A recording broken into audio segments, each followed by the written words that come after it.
तो इस वाले रिजल्ट को कॉपी कर लिया। Total energy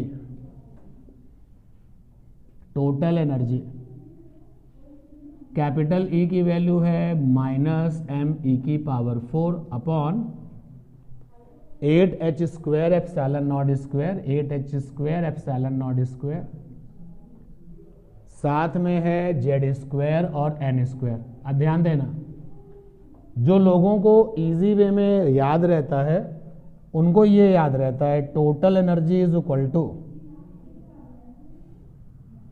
capital E is equal to minus का R HC और z²/n², ये याद रहता है। जहां पर C स्पीड ऑफ लाइट है, H प्लैंक का कांस्टेंट है और R जो है रिडबर्ग कांस्टेंट है।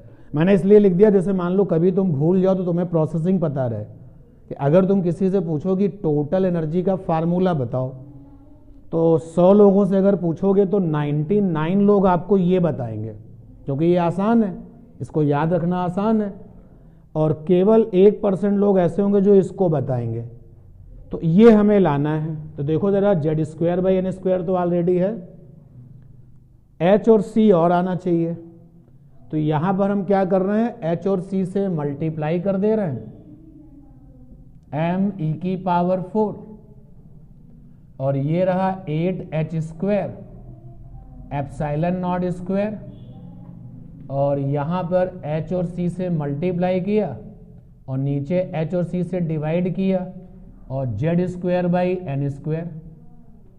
अब इनको पूरा कंप्लीट काउंट कर लिया जाए।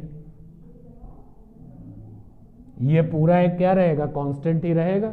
C for speed of light, H is a plank का कांस्टेंट, तो बनेगा माइनस का m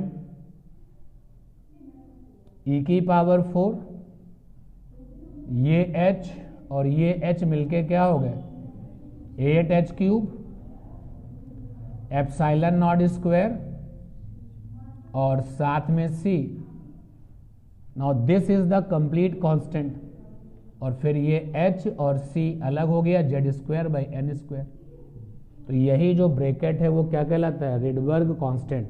now check the situation, Rydberg constant, ये देखिए रिडबर्ग कांस्टेंट देखोगे तो आप देखोगे me⁴ वहां मिल रहा है ना, यहां 8 एप्सिलॉन नॉट स्क्वायर है वहां मिल रहा है ना, और फिर h³ C है, मिल रहा है कि नहीं मिल रहा है।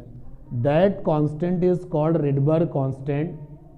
तो me⁴ upon 8h³ epsilon not square साथ में C is equal to capital R called Rydberg constant.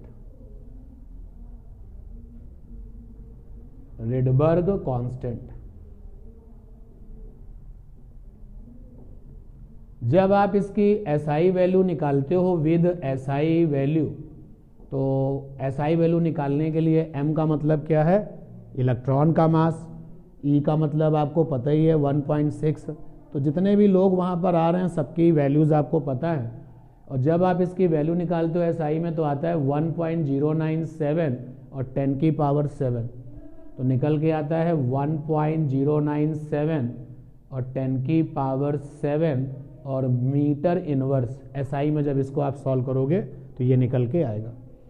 तो लीजिए इसकी जगह पर आप कैपिटल R लिख दीजिए।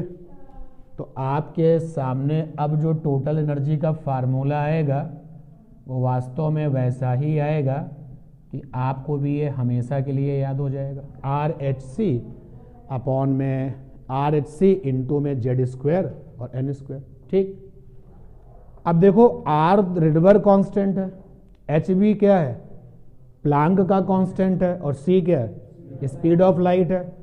तो यार इसकी जो वैल्यू आएगी वो भी तो कांस्टेंट आएगी। तो RH C जब इसकी वैल्यू निकाली जाती है तो निकल के आती है 13.6।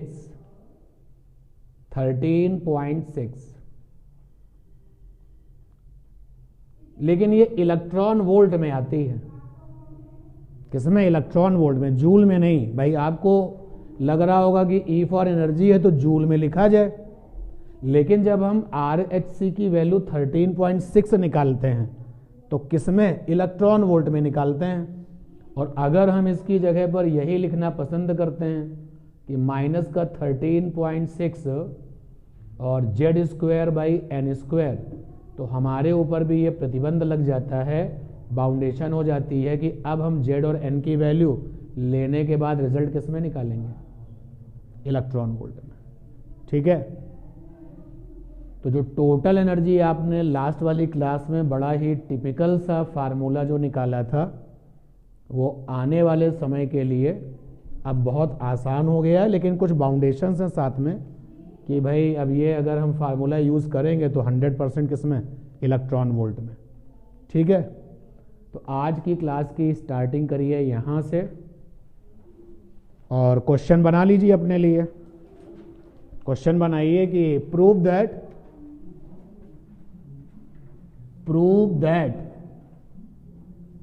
टोटल एनर्जी, क्वेश्चन बना लीजिए अपने लिए, प्रूव दैट टोटल एनर्जी